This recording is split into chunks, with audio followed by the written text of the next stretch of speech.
Alors c'est l'objectif qui a été fixé par les parlementaires dans la loi de transition énergétique, donc c'est l'objectif de la loi. Un objectif qui est très ambitieux, puisque comme l'a dit le ministre Nicolas Hulot, ça passe par la fermeture d'au moins 17 réacteurs nucléaires sur un parc de 58, donc c'est effectivement un objectif très ambitieux. Aujourd'hui, l'industrie nucléaire est vraiment face à un défi.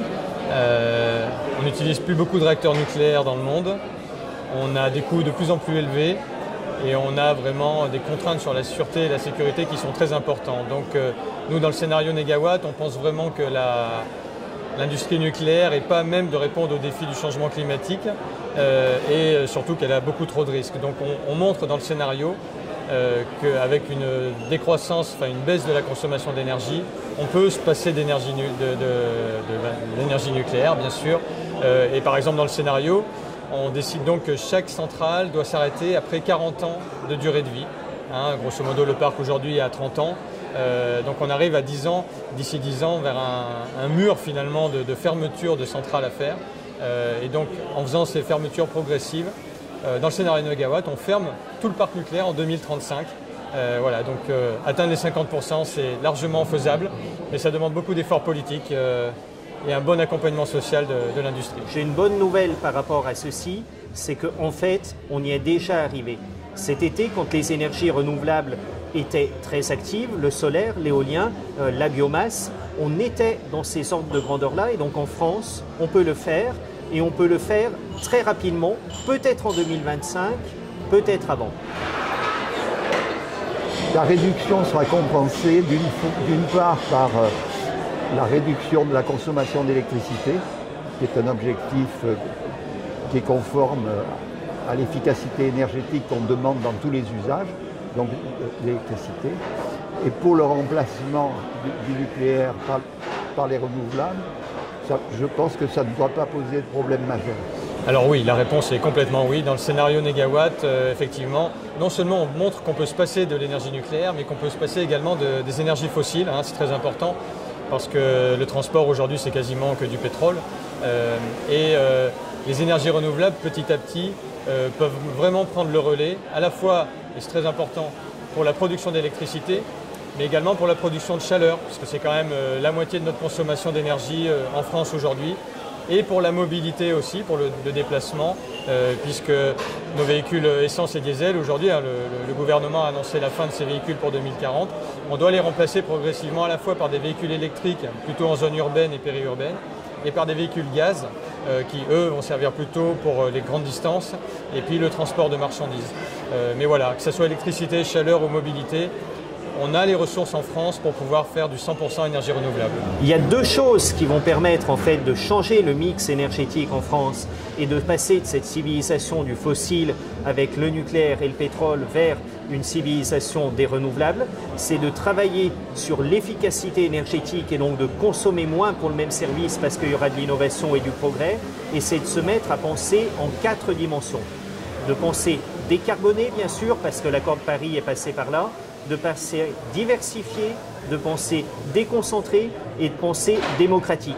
On a des sources énergétiques du petit solaire, du petit éolien, de la petite biomasse qui seront présentes juste à côté de nos besoins. On va complètement changer notre mode de pensée et notre manière de vivre la mobilité, mais c'est déjà là. Aujourd'hui, on utilise Vélib, on utilise Autolib pour les Parisiens, les mobilités douces, les transports en commun, qu'on soit riche et pauvre. Et on va changer dans les années à venir, ça commence maintenant, notre système alimentaire pour manger les productions locales de meilleure qualité qui auront nécessité moins de pétrole et qui seront meilleures pour notre santé, de la même manière que notre bâtiment est en train d'évoluer pour être moins énergivore et plus efficace. Il y a des actions d'efficacité énergétique qui doivent être menées dans tous les domaines, qui passent par de la réglementation thermique, des obligations de rénovation, et qui passe aussi par une réglementation sur les équipements, mais ça passe aussi par des gestes de chacun d'entre nous pour pouvoir moins consommer d'énergie. C'est ce qu'on appelle de la sobriété, l'idée étant que chacun, dans sa vie quotidienne, consomme moins d'énergie. Écoutez, déjà dans le passé, ces 10 dernières années, ou même bien avant, on s'est aperçu, enfin on a constaté que la consommation d'énergie n'augmentait pas en fonction de la population ou en fonction de la croissance économique, justement parce que depuis les années 70, petit à petit, on a fait des programmes d'économie. Et donc, en fait, on peut très bien réduire la consommation d'énergie tout en ayant une augmentation de population, une augmentation de niveau de vie, mais d'une part en modifiant certains usages. Par exemple, si vous remplacez la voiture par des transports en commun, vous faites d'énormes économies d'énergie. Et dans les bâtiments, si vous isolez les bâtiments, vous diminuez la consommation d'énergie, vous améliorez le confort. Et donc c'est parfaitement compatible avec l'augmentation de la population et du niveau de vie. Donc on a actuellement tous les outils pour pouvoir cumuler une croissance normale de la population et du niveau de vie et une réduction de la consommation d'énergie. En fait, il faut arrêter de penser besoin, il faut penser service de l'énergie. Aujourd'hui, par exemple, on jette entre 40 et 50% des ressources alimentaires qui ont été produites. Certaines sont jetées alors qu'elles sont comestibles, alors qu'elles sont emballées. Donc on voit que si on réduit notre gaspillage alimentaire, on va arriver avec la même quantité de ressources à nourrir 2 fois plus de personnes. Le raisonnement qu'on tient sur l'alimentation, on peut le tenir sur la mobilité en encourageant les véhicules partagés, les circulations douces, le covoiturage, le blablacar, etc. On est en plein dans cette évolution-là. Sur le logement, on sait par exemple que nos voisins allemands sont capables de faire des logements qui consomment 30% d'énergie de moins que les nôtres à service rendu constant.